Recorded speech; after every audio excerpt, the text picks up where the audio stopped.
तो कल हम लोगों ने जो बेसिक्स थे कि आखिर रेस्पिरेशन ह्यूमन बॉडी में किस तरीके से होता है, या फिर बेसिकली मैं ये कहूँ कि रेस्पिरेशन क्या होता है, ये हम लोगों ने कल की क्लास में सीख लिया था। ठीक है, कि जो भी खाना हम अपने बॉडी में खाते हैं उस खाने से अल्टीमेटली हमको एनर्जी प्रोड्यूस होकर नहीं मिलती, राइट, अनलेस एंड अनटिल जब तक आप उस खाए हुए खाने को जो आपके ऑब्वियसली अब ब्लड में मौजूद है, उस ब्लड में जो खाना है जब तक वो ऑक्सीजन के साथ रिएक्ट नहीं करता है, जब आपका एब्जॉर्ब्ड फूड और जब आपका ऑक्सीजन आपस में रिएक्ट करते हैं तो उनकी रिएक्शन की वजह से आपको एनर्जी मिलती है। So if you are like someone who says कि मैं सिर्फ खाना ही खाऊंगा, ऑक्सीजन इनहेल नहीं करूँगा, so I will get energy, not possible. If you will say कि मैं सिर्फ ऑक्सीजन लूँगा बट मैं खाना नहीं खाऊँगा, तो in that case it is not at all possible. हाँ, मैं उन लोगों के बारे में नहीं जानती जो हिमालय पे बैठकर तपस्या करते हैं बिना खाए पिए, I don't know how, but normal human beings के अंदर तो ये वाली चीज़ पॉसिबल नहीं है। क्यों पॉसिबल नहीं है हम लोग कल की क्लास में देख चुके हैं, क्योंकि रेस्पिरेशन वही प्रोसेस है जो आपके खाए हुए खाने से और आपके ब्रीथिंग किए हुए ऑक्सीजन से आपको एनर्जी प्रोड्यूस करके देता है। Now the our concern is basically कि ये एनर्जी प्रोड्यूस कैसे हुई, किस तरीके से प्रोड्यूस हुई, क्या बना क्या नहीं बना, और उसके अलावा रेस्पिरेशन के टाइप्स क्या होते हैं। तो उसको समझने के लिए सबसे पहले हम बहुत ही बेसिक चीज़ समझते हैं, वो ये है कि आप लोगों के पास ये ब्लड वेसल्स है। ठीक है, ये ब्लड वेसल्स बोलती हूँ, ब्लड कैपिलरीज है, बहुत पतली पतली ब्लड कैपिलरीज हैं ये। हम लोग जब आगे सर्कुलेटरी सिस्टम वाला टॉपिक पढ़ेंगे तब इन ब्लड कैपिलरीज के बारे में भी डिटेल में पढ़ेंगे, बट राइट नाउ नहीं। ये मान लेते हैं आपकी ब्लड कैपिलरीज है। इन ब्लड कैपिलरीज के पास 3 सबसे इंपॉर्टेंट चीज़ें होती हैं। ठीक है, ऑब्वियसली ब्लड तो होता ही है, बट बिसाइड्स ब्लड इन लोगों के पास 2 सबसे ज़रूरी चीज़ें होती हैं जो हमारे रेस्पिरेशन के लिए यूज़फुल होती हैं। एक होता है एब्जॉर्ब्ड फूड, ठीक है, एक होता है एब्जॉर्ब्ड फूड और दूसरा होता है क्या, बोलो, ऑक्सीजन। एब्जॉर्ब्ड फूड कहाँ से आया? एब्जॉर्ब्ड फूड आता है आप लोगों के डाइजेस्टिव सिस्टम में जो स्मॉल इंटेस्टाइन है उसके पास से। हम लोगों ने, याद करो, पुरानी क्लासेस में पढ़ा था कि किस तरीके से स्मॉल इंटेस्टाइन के अंदर रिलीज होती हैं ये खाना, एसिमिलेट करती हैं ब्लड को, वहाँ से आया। ऑक्सीजन अगर कोई पूछेगा कहाँ से आई, तो फिलहाल अभी अपन इसको यहाँ पे लिख देते हैं कि ऑक्सीजन आती है रेस्पिरेटरी सिस्टम से। अब रेस्पिरेटरी सिस्टम से ऑक्सीजन कैसे आती है वो अभी हम लोग सीखने के हैं, पढ़ने के हैं, तो वो मैं आगे बताऊंगी, बट फिलहाल के लिए भी ऑक्सीजन आपके ब्लड में मौजूद है। अब ब्लड एक जगह बैठा हुआ तो नहीं रहता है, तुम तो जानते हो ना, ब्लड का हमारी बॉडी में काम ही यही होता है कि एक पार्ट से दूसरे पार्ट में बस मूव करते रहना, हिलते रहना, डुलते रहना, यही काम होता है ब्लड का हमारी ह्यूमन बॉडी के अंदर, राइट, ओके। तो अब होता कैसा है कि जब ब्लड हमारी बॉडी के अंदर फ्लो कर रहा होता है, तो वाइल फ्लोइंग वो बहुत सारे सेल्स के कांटेक्ट में आता है। लेट्स से ये सेल्स हैं, ठीक है, ये सेल्स हैं, ये बहुत सारे सेल्स के कांटेक्ट में आता है। अच्छा, अब तुम ये बात ध्यान रखो, सेल की, ह्यूमन सेल्स की बात चल रही है, तो ह्यूमन सेल्स के पास क्या होती है? Cell membrane. क्या होती है? सेल मेम्ब्रेन, जो कि थिन होती है। और जैसे कि मैंने कहा कि ये कौन है हम लोगों की? ये ब्लड कैपिलरी। ये कौन है हम लोगों की? Blood capillaries. ब्लड कैपिलरीज की जो वॉल होती है, ये भी वॉल कैसी होती है? थिन होती है, और ये दोनों एक दूसरे के कांटेक्ट में है। तो बेसिकली ब्लड कैपिलरीज और सेल्स, इन दोनों के बीच में एक प्रोसेस होने लगती है, that process is known as diffusion. ठीक है, इन दोनों के बीच में एक प्रोसेस होने लगती है, that process is known as what? आप लोगों का डिफ्यूजन। अब ये डिफ्यूजन से होता क्या है? इस डिफ्यूजन को हम थोड़ा अलग से एनालाइज करके देखते हैं कि जैसे आप लोगों के पास यहाँ पे, बोलो क्या है, ये आप लोगों का एक सेल है, ठीक है, इस सेल के बाहर इसके कांटेक्ट में है एक ब्लड कैपिलरी। अब ब्लड कैपिलरी के पास क्या है? ऑक्सीजन है, राइट, क्योंकि हमने ब्रीथिंग किया, ब्लड कैपिलरी अपने साथ ऑक्सीजन लेकर आ रही है। डिफ्यूजन का मतलब क्या होता है? डिफ्यूजन का मतलब ये होता है कि अगर किसी भी प्लेस पर, किसी भी रीजन में अगर कोई भी क्वांटिटी की कंसंट्रेशन ज़्यादा है, मतलब मैं ये कह सकती हूँ पर्टिकुलर क्वांटिटी ज़्यादा अमाउंट में मौजूद है, तो यूजुअली वो पर्टिकुलर सब्सटेंस, ठीक है, वो पर्टिकुलर सब्सटेंस क्या करने लगता है? ट्रैवल करने लगता है हाइयर वाली वैल्यू से कहाँ की तरफ? आप लोगों की लोअर वाली वैल्यू की तरफ। जैसे अगर मान लेते हैं मैं ये कहूँ कि जो सेल है, सेल के पास ऑक्सीजन नहीं है, तो मैं ये कह सकती हूँ कि मेरा जो सेल है, इस सेल के पास O2 की क्वांटिटी लेस है, और जो ये ब्लड कैपिलरीज है इसके पास O2 की क्वांटिटी कैसी है बोलो? ज़्यादा है। तो डिफ्यूजन होने लगेगा दोनों के बीच में। क्या होने लगेगा? जहाँ पे ज़्यादा क्वांटिटी है वो लो क्वांटिटी की तरफ ट्रैवल करेगी, इसी को हम डिफ्यूजन कहते हैं। तो ज़्यादा कहाँ है? ब्लड वेसल्स के पास है। तो ये जो O2 है ना, ये एक्चुअली आप लोगों का सेल के अंदर आ जाता है। तो किस तरीके से O2 हमने नोज के वाया ब्रीथ इन किया, ब्रीथिंग करके पता नहीं कैसे तो वो पहुंचा है ब्लड कैपिलरीज तक। वो पाथवे अभी हम लोग नहीं पढ़ रहे हैं कि कैसे पहुंचा, अदरवाइज तुम कंफ्यूज हो जाओगे, एक ही क्लास में इतना सारा बता देंगे तो। फिर वो ब्लड कैपिलरीज के पास पहुंचने के बाद वो वहां से अंदर आपके सेल तक कैसे पहुंचा, ये हम लोगों ने देखा, राइट, कि सेल तक वो इस तरीके से पहुंच गया। अब क्या सिर्फ ब्लड कैपिलरीज के पास O2 होता है क्या? नहीं, ब्लड कैपिलरीज के पास O2 के अलावा खाना भी तो होता है, एब्जॉर्ब्ड फूड। समझो, अभी अभी डाइजेस्टिव सिस्टम से लेकर आया है। तो एक्चुअली में जो ब्लड कैपिलरीज है इसके पास फूड की क्वांटिटी भी बोलो क्या है? ज़्यादा है। और जो आपके सेल्स हैं, इस सेल के पास जो फूड है उस फूड की क्वांटिटी भी बोलो क्या है? लेस है। तो क्या होने लगेगा मुझे बताओ? अगेन डिफ्यूजन होने वाला लगेगा। कहाँ से कहाँ? हायर से लोअर की तरफ। तो जो भी खाना ब्लड कैपिलरीज में था वो निकल के खाना भी आप लोगों के किसके अंदर आने लगेगा? सेल के अंदर आने लगेगा।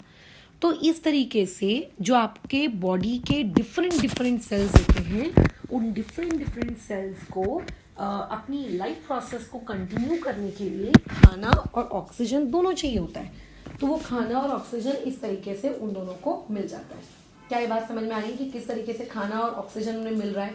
ये इस तरीके से उन्हें खाना और ऑक्सीजन मिलता है, समझ रहे हो? इस तरीके से ब्लड कैपिलरीज उसको लेकर आती हैं, एक डाइजेस्टिव सिस्टम से और दूसरा रेस्पिरेटरी सिस्टम से, है ना। डाइजेस्टिव सिस्टम से कैसे लाती है वो चीज़ तो हम पढ़ चुके हैं, क्योंकि पूरा ह्यूमन डाइजेस्टिव सिस्टम वाला हमारा पार्ट ही खत्म हो चुका है। बट ऑक्सीजन कैसे आता है वो स्टिल अभी हम पढ़ने के, हम आगे की क्लासेस में पढ़ेंगे। बट लेकर तो आ गई। अब लेकर आने के बाद वो सेल को कैसे लेती है ना। तो सेल को कौन सी प्रोसेस के वाया ये सारी चीज़ें सप्लाई कर देती है बोलो? डिफ्यूजन प्रोसेस के वाया ये सारी चीज़ें किसको सप्लाई कर दी जाती हैं? आपके सेल को सप्लाई कर दी जाती हैं। Done, okay. अब आगे कंटिन्यू करते हैं। अब सेल को O2 भी मिल गया और सेल को खाना भी मिल गया। अब ऐसा तो ज़रूरी नहीं है ना कि सेल को भैया पहली बार ज़िंदगी में O2 और खाना मिला है। इससे पहले भी ब्लड आया होगा, इससे पहले भी खाना आया होगा, इससे पहले भी O2 आया होगा। तो उन्होंने सेल्स ने पहले वाले O2 का या पहले वाले खाने का क्या किया? तो जैसे कि हमें पता है कि O2 और आपका खाना ये दोनों मिलकर, कल की क्लास में पढ़ा था ना, क्या करते हैं? एनर्जी प्रोड्यूस करते हैं। यानी जो खाना पहले सेल को मिला था, ये जो O2 पहले सेल को मिली थी, उसने उसका क्या किया? उसने उस O2 और उस पर्टिकुलर खाने की एनर्जी प्रोड्यूस की। ठीक है, एनर्जी को तुमने यूज़ कर लिया होगा खेलने में, कूदने में। साथ ही साथ में उसने बोलो क्या प्रोड्यूस किया? उसने CO2 और H2O प्रोड्यूस किया। कल की क्लास में बताया था बाई प्रोडक्ट्स क्रिएट होते हैं, है ना। यानी कि आपका जो ये सेल है, इस सेल के अंदर में CO2 की क्वांटिटी बहुत ज़्यादा है। क्यों ये CO2 की क्वांटिटी ज़्यादा है? क्योंकि जो पुराना वाला खाना था, उस पुराने वाले खाने और पुराने वाले ऑक्सीजन ने रिएक्शन की और वहाँ से CO2 बना था ना, एक वेस्ट प्रोडक्ट। और जो ब्लड है, उस ब्लड के अंदर में बोलो क्या हुई होगी? CO2 की क्वांटिटी लेस हुई होगी। इसका मतलब जिस तरीके से आप लोगों का O2 और फूड सेल के अंदर आ रहा था डिफ्यूजन प्रोसेस के वाया, उसी सेम प्रोसेस के वाया सेल क्या करता है? अपना जो CO2 है वो बाहर किसको दे देता है? ब्लड वेसल को दे देता है। तो इनडायरेक्टली हुआ क्या? ब्लड वेसल्स के अंदर जो अच्छा ऑक्सीजन था वो सेल ने ले लिया, और अपने अंदर जो गंदा गंदा क्या था, CO2 था, वो किसको दे दिया, ब्लड को दे दिया। तुम्हें ये तो पता है ना कि जब हम इनहेल करते हैं तो ऑक्सीजन इनहेल करते हैं, और जब हम एक्सहेल करते हैं तो हम CO2 बाहर निकालते हैं। तो एक्सहेल के दौरान जो हम CO2 बाहर निकालते हैं वो CO2 आती कहाँ से है, कहाँ से आती है वो CO2, ये यहीं से आती है कि जब जब रेस्पिरेशन होता है तब तक हमारी पूरी ह्यूमन बॉडी के जितने भी सेल्स होते हैं सब CO2 बनाते हैं। अब CO2 को बनाकर स्टोर करके तो रख नहीं सकते ना बॉडी में, तो जब जिस वक्त वो O2 को अंदर ले रहे होते हैं उसी सेम टाइम वो CO2 को बाहर दे देते हैं ब्लड को। और जिस तरीके से O2 ब्लड ले लेके हमारी बॉडी में जिस तरीके से ब्लड O2 को ले लेके हमारी बॉडी में घूमती है, ले लो O2 ले लो, O2 ले लो, O2 ले लो, तो जैसे सुबह सुबह कहते ना कचरा वाला गाड़ी में गाना बजाते हुए कि अच्छा कचरा डालो कचरा डालो, सिमिलरली ब्लड भी सारे सेल से हमारी गंदगी यानी कि CO2 को कलेक्ट करती है और एनी हाउ किसी तरीके से एक्सहेलेशन प्रोसेस के दौरान हमारी बॉडी से बाहर। ठीक है, कैसे होती है वो प्रोसेस, कैसे CO2 बाहर जाता है, कैसे आपका O2 अंदर आया होगा ब्लड तक, वो भी नहीं सोचना है। अगर सब कुछ यही सोचने लगेंगे तो फिर यार कंसेप्ट पूरी खिचड़ी मच जानी है। अभी सिर्फ ये सोचो कि ब्लड में O2 था और ब्लड में CO2 गया। O2 कैसे आया ब्लड में वो मत सोचो, CO2 अब ब्लड में के बाद अब कहाँ जाएगा वो मत सोचो।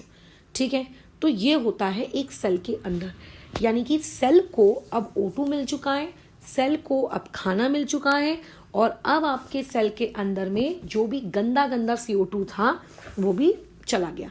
ठीक है, चलो तो अब मैं एक सेल का डायग्राम बना लेती हूँ। लेट अस से ये हम लोगों का एक सेल है।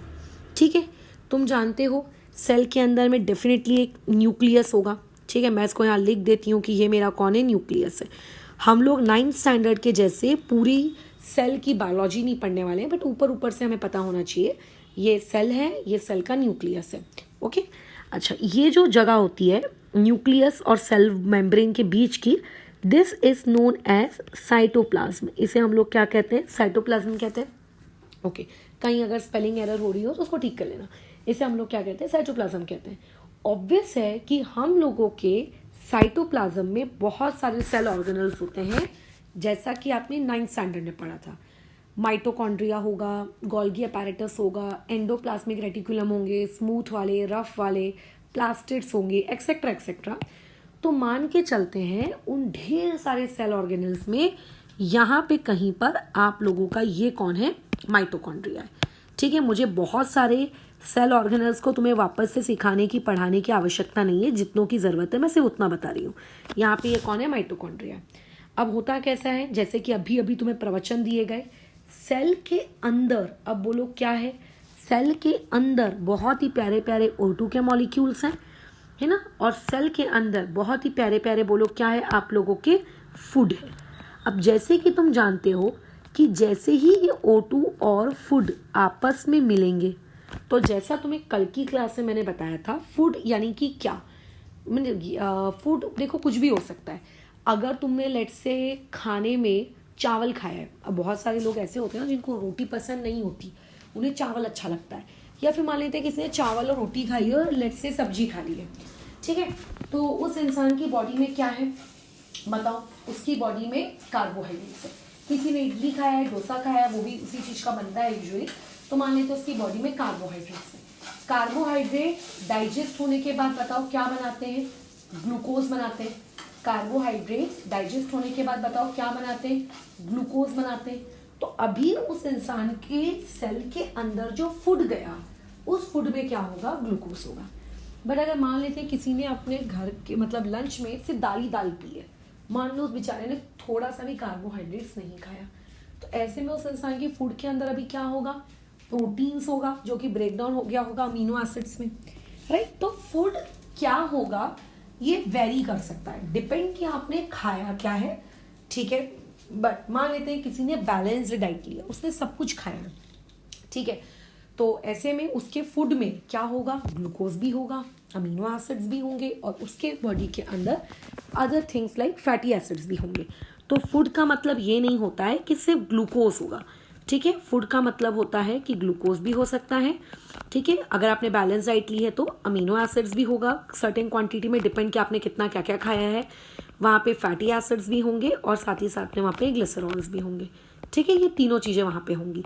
बट जब बारी आती है O2 के साथ रिएक्ट करने की, जब बारी आती है O2 के साथ रिएक्ट करने की, तो O2 के साथ सबसे पहले जो स्पीशीज रिएक्ट करती है इस ग्लूकोज, ठीक है, अमीनो एसिड्स नहीं, फैटी एसिड्स नहीं, ग्लिसरॉल नहीं, इनकी बारी बाद में आती है, लेकिन जो चीज़ सबसे पहले रिएक्ट करती है दैट इज ग्लूकोज।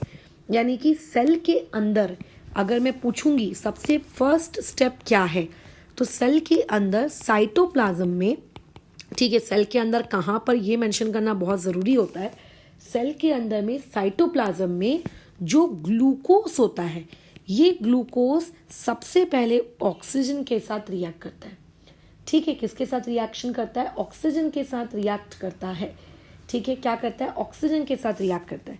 और जब ग्लूकोज और ऑक्सीजन आपस में रिएक्ट करते हैं तो क्या एनर्जी बन जाती है क्या, नो नो, रुको, इतने जल्दी आगे मत बढ़ो।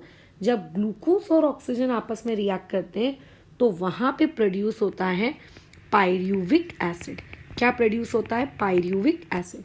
तुम्हें पायरूविक एसिड का फॉर्मूला रट्टा मारने की कोई नीड नहीं है, सिर्फ तुम इतना याद रखो कि ग्लूकोज जो होता है वो एक 6 कार्बन एटम्स का एक मॉलिक्यूल होता है, जिसका फॉर्मूला आपने 9वीं कक्षा में पढ़ा भी होगा, C6H12O6।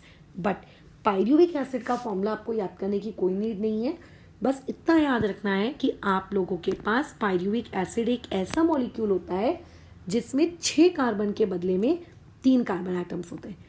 मतलब हुआ क्या कि आपके पास पहले ऐसे 6 कार्बन की चेन थी, ठीक है, आपके पास ऐसे 6 कार्बन की चेन थी, और रिएक्शन होने के बाद बोलो क्या हुआ कि वो जो 6 कार्बन की चेन थी वो ऐसे 3 कार्बन की चेनों में टूट गई, ऐसी टोटल 3 कार्बन की चेन बन गई। क्या ये बात समझ में आ रही है कि साइटोप्लाज्म में हुआ क्या, साइटोप्लाज्म में ये हुआ कि आप लोगों का जो भी ग्लूकोज था, मतलब जो फूड था, उस फूड ने O2 के साथ रिएक्शन की, ठीक है, और इस रिएक्शन में जो ग्लूकोज के मॉलिक्यूल थे वो क्या हो जाते हैं, पायरूविक एसिड में कन्वर्ट हो जाते हैं।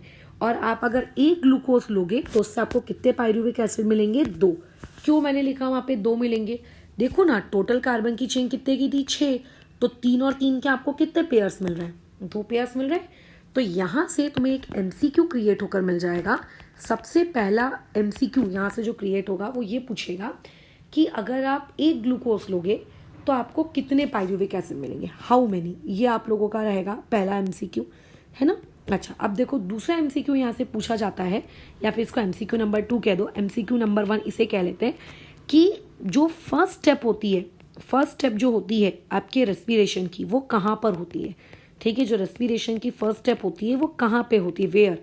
तो आपको पता होना चाहिए कि जो फर्स्ट स्टेप होती है वो कहाँ पे होती है, साइटोप्लाज्म में होती है, ठीक है। MCQ नंबर 3 देखो वो यहाँ से पूछेगा कि जब ग्लूकोज O2 के साथ रिएक्ट किया और उसने पायरूविक एसिड को बनाया, ठीक है, जब ग्लूकोज पायरूविक एसिड बनाता है O2 के साथ रिएक्ट करके, तो इस पर्टिकुलर प्रोसेस को क्या कहते हैं, तो इस पर्टिकुलर प्रोसेस को हम लोग कहते हैं ग्लाइकोलिसिस। इस पर्टिकुलर प्रोसेस को हम लोग क्या कहते हैं, ग्लाइकोलिसिस। तो यहाँ से MCQ नंबर 3 भी आ जाएगा कि basically what is glycolysis, let's say ऐसा पूछ लिया कि व्हाट इज ग्लाइकोलिसिस, ठीक है। तो ऐसे केस में आपको पता होना चाहिए कि glycolysis is a process which is carried out in cytoplasm.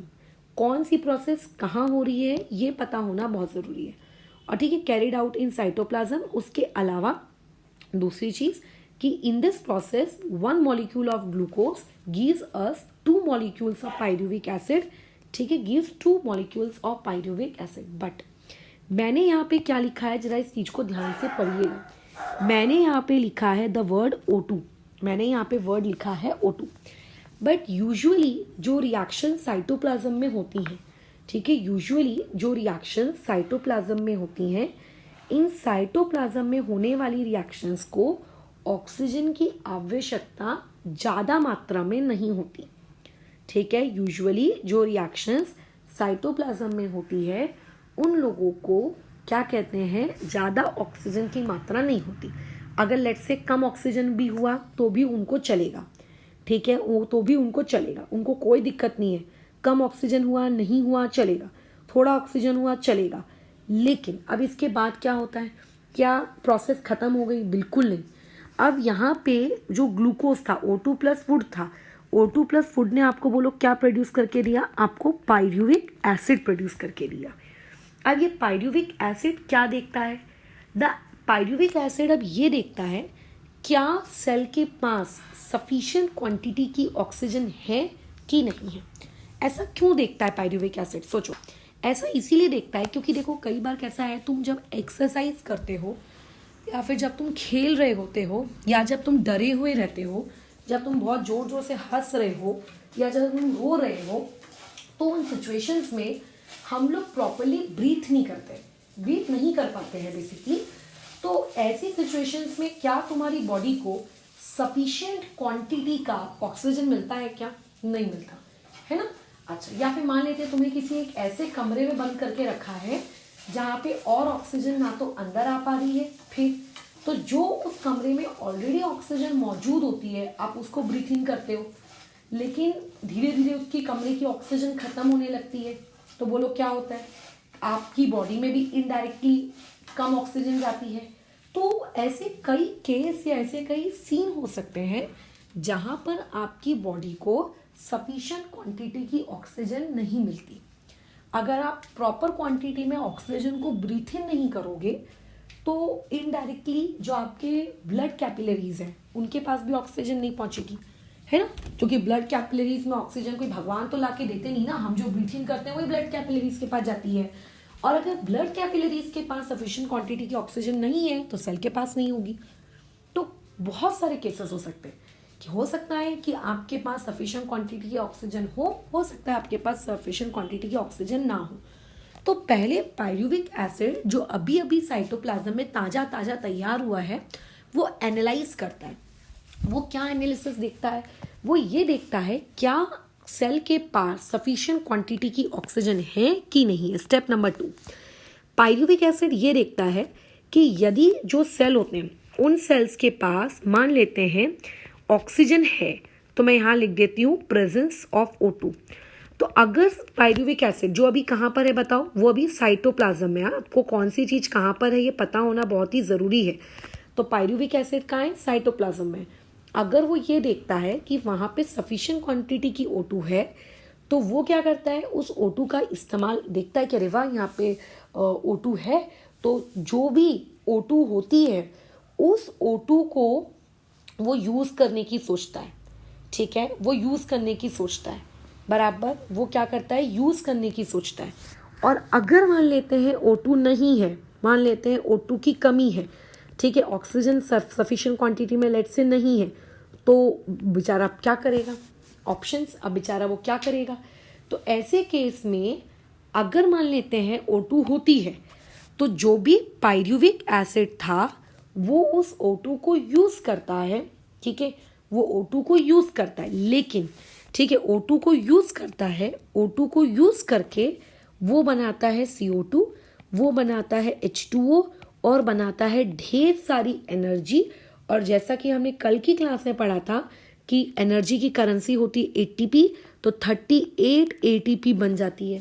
Imagine आपने स्टार्टिंग में लिया था एक ग्लूकोज और उस एक ग्लूकोज को यूज़ करके आपने 38 ATP एनर्जी बना ली।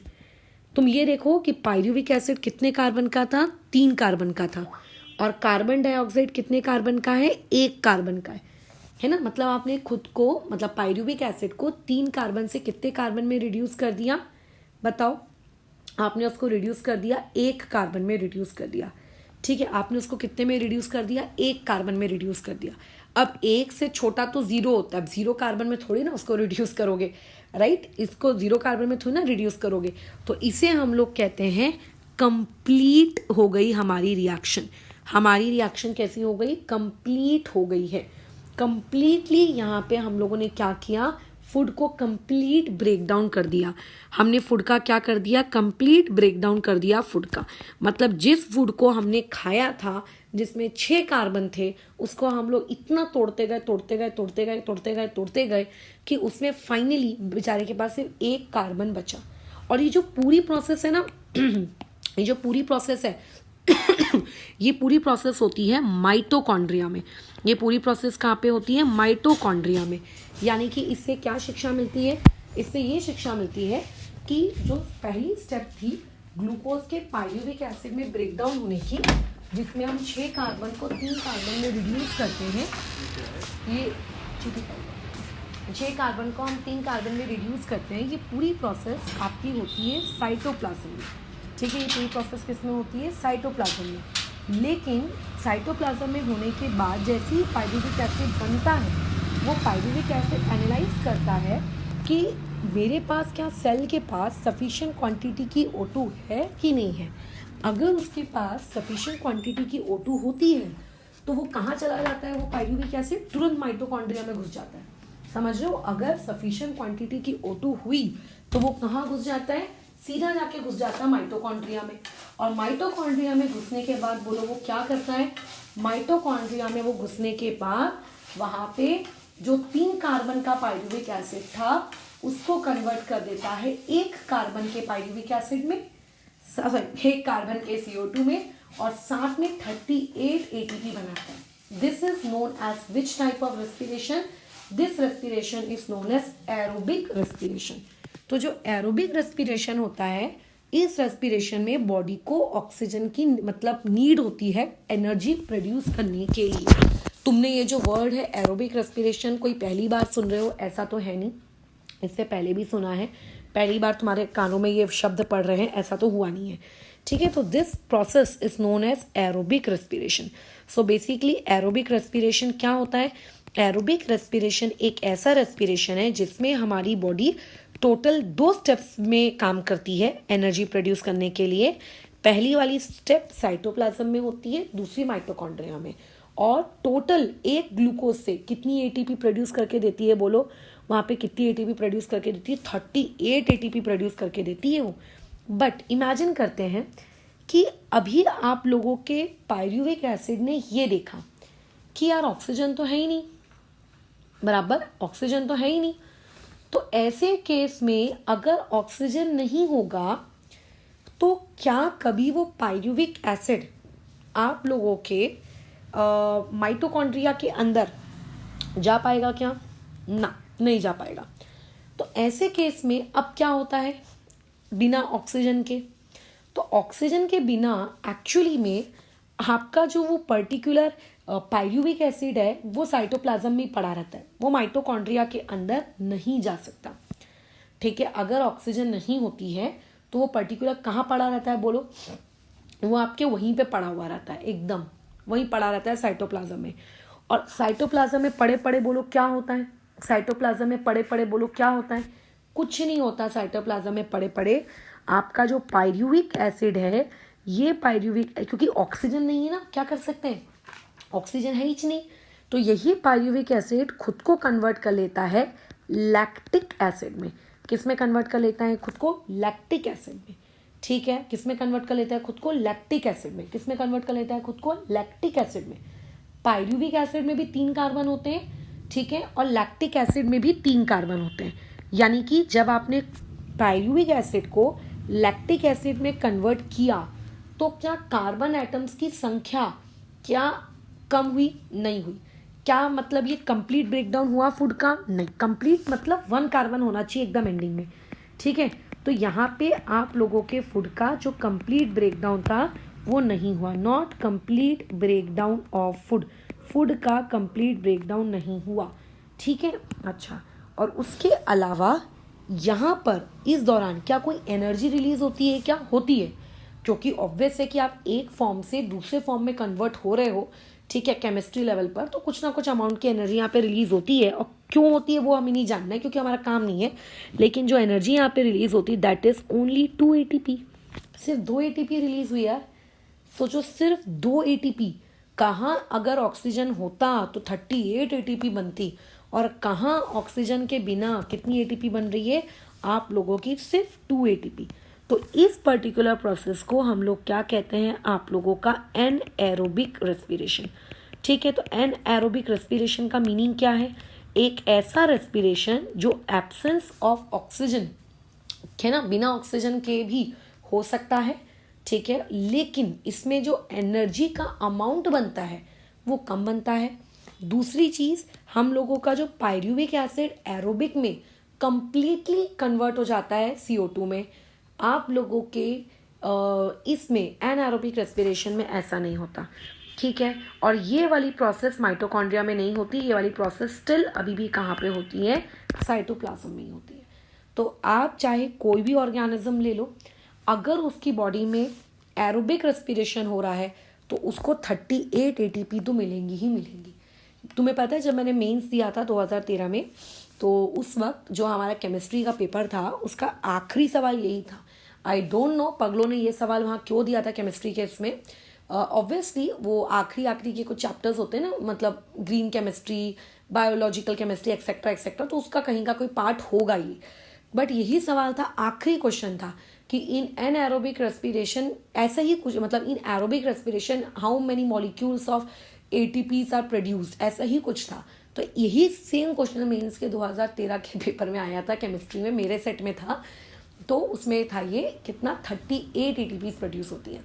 बट इसका केमिस्ट्री से कोई लेना देना नहीं है, वो तो किस्मत की बात है कि क्वेश्चन वहाँ पे आ गया और मुझे आता था। लेट्स से अगर मुझे नहीं आता था तो मैं इसी क्वेश्चन को कोस रही होती कि हाँ ये बायोलॉजी कहाँ से ठूस गया केमिस्ट्री के पेपर में, ठीक है। बट अगर मैं बात करूँ एनएरोबिक रेस्पिरेशन की, तो जो ये एनएरोबिक रेस्पिरेशन के जो प्रोडक्ट्स होते हैं ये हर ऑर्गेनिज्म में सेम नहीं होते। जैसे एनएरोबिक रेस्पिरेशन में मैंने ऊपर तुमको क्या बताया कि लैक्टिक एसिड बनता है, ठीक है। तो हर ऑर्गेनिज्म में लैक्टिक एसिड बनेगा ऐसा ज़रूरी नहीं है, ठीक है। हर ऑर्गेनिज्म में, ठीक है, लैक्टिक एसिड बनेगा ऐसा ज़रूरी नहीं होता। हर ऑर्गेनिज्म में कुछ अलग बन सकता है। अब जैसे किसमें क्या बनेगा हमको ये देखना है। तो ज़्यादा ढेर सारे ऑर्गेनिजम्स की तो स्टडी हमको करनी नहीं होगी, हमें सिर्फ 2 ही चीज़ों की स्टडी करनी है। पहली स्टडी हमें ये करनी है कि हो सकता है कि एनएरोबिक रेस्पिरेशन ह्यूमन बॉडी में हो रही है। ह्यूमन बॉडी मतलब मसल्स, ठीक है, मसल्स बोल दो या फिर आप ह्यूमन बॉडी कह लो या फिर आप टिश्यूज़ कह लो, ठीक है। अब ह्यूमन बॉडी बोलना इसीलिए क्योंकि हम यूजुअली ह्यूमन बॉडी ही पढ़ते हैं, अदरवाइज एनिमल बॉडी में भी ऐसा हो सकता है, ठीक है। जो भी अगर मसल्स में हो रहा है तो एक अलग प्रोसेस फॉलो होती है, एक अलग प्रोडक्ट बनता है। और दूसरा एनएरोबिक रेस्पिरेशन होता है आप लोगों के ईस्ट में, ठीक है। दूसरा एनएरोबिक रेस्पिरेशन किस में होता है, आप लोगों के ईस्ट में। किस में होता है, ईस्ट में।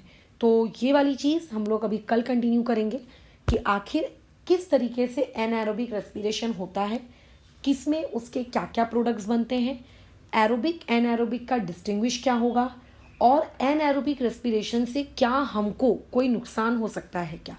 आज की हमारी क्लास का सिर्फ और सिर्फ टॉपिक क्या था कि कितने टाइप्स के रेस्पिरेशन होते हैं। तो बेसिकली हमने वो पढ़ लिया कि कितने टाइप्स के रेस्पिरेशन होते हैं, ठीक है। लेकिन वो आगे अलग अलग ऑर्गेनिज्म में किस तरीके से वेरी कर रहे हैं इसके बारे में डिटेल बातचीत हम कल कंटिन्यू करेंगे।